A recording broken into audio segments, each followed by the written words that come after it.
Human lungs यानी कि फेफड़े। लंग्स हमारी बॉडी का बहुत ही इम्पॉर्टेंट ऑर्गन है। ये मेजर रोल प्ले करता है किसमें, ब्रीथिंग, हम लोग को सांस लेने में हेल्प करता है। तो इस वीडियो में हम लोग ह्यूमन लंग्स के बारे में डिटेल में स्टडी करेंगे, कैसे ये फंक्शन करता है through video. So as we know, हमारी बॉडी क्या है, बहुत सारी सेल से मिलके बनी होती है। इस सेल को फंक्शन करने के लिए किसकी नीड होती है, ऑक्सीजन की नीड होती है। इस ऑक्सीजन की फुलफिलमेंट करने के लिए क्या होता है, लंग्स मेजर रोल प्ले करता है।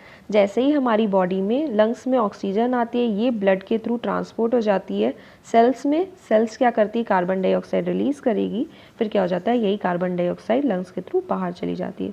हमारी जो लंग्स है एक स्पॉन्ज की तरह बिहेव करती है, जो कि सॉफ्ट रहती है। वो स्पंज में जैसे ही क्या होता है, एयर हम लोग कॉन्ट्रैक्ट करेंगे तो एयर बाहर निकल जाएगी, और जैसे ही रिलीज़ करेंगे तो एयर फिल हो जाएगी। इसके बाद आपको बताया जा रहा है जो लंग्स है हम लोग की रिब केज के थ्रू प्रोटेक्टेड रहती है।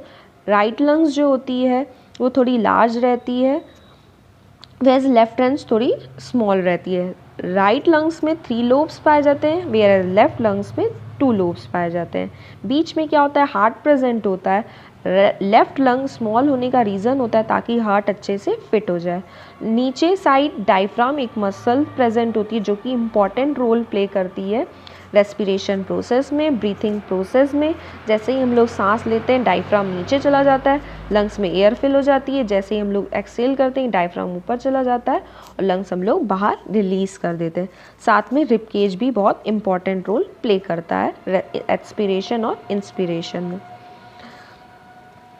इसके बाद आपको स्ट्रक्चर बताया गया है, कैसे स्ट्रक्चर प्रेजेंट होता है। फर्स्टली हम लोग क्या करते हैं, नोज़ के थ्रू ब्रीथिंग किया, ब्रीथिंग के बाद नेजल कैविटी में गया, फिर ट्रैकिया में गया। ट्रैकिया 2 ब्रांचेस में डिवाइड हो गई, जिसको ब्रोंकाई बोला।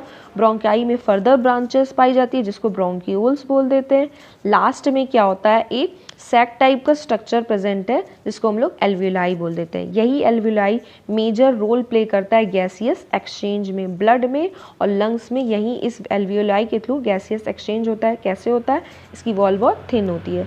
जैसे ही हम लोग ब्रीथ इन करते हैं, एल्वियोलाई के अंदर क्या होता है, ऑक्सीजन ट्रांसपोर्ट हो जाती है एंटायर पैसेज के थ्रू। अब क्या हो जाएगा, लंग्स में क्या हो जाएगा, एल्वियोलाई वॉल बहुत थिन होती है, तो गैस क्या करती है, पास ऑन हो जाती है ब्लड में। ब्लड में आरबीसी प्रेजेंट होती है, जो कि ट्रांसपोर्ट कर देती है डिफरेंट हार्ट के पास। अब ये हार्ट के पास जैसे ही प्रेजेंट हो जाएगी, हार्ट के एट्रियम में जाएगी, एट्रियम से वो वेंट्रिकल में जाएगी, वेंट्रिकल से पूरी बॉडी में ट्रांसपोर्ट हो जाएगी। अब पूरी बॉडी क्या करेगी, ऑक्सीजन को सारी ले लेगी, कार्बन डाइऑक्साइड रिलीज कर देगी। फिर वहाँ पे आरबीसी आएगी का, उसको पकड़ के ले जाएगी, किसको, कार्बन डाइऑक्साइड को वापस एल्वियोलाई में रिलीज कर देगी, या फिर हम लोग क्या कर देंगे, उसको एक्सेल कर देंगे।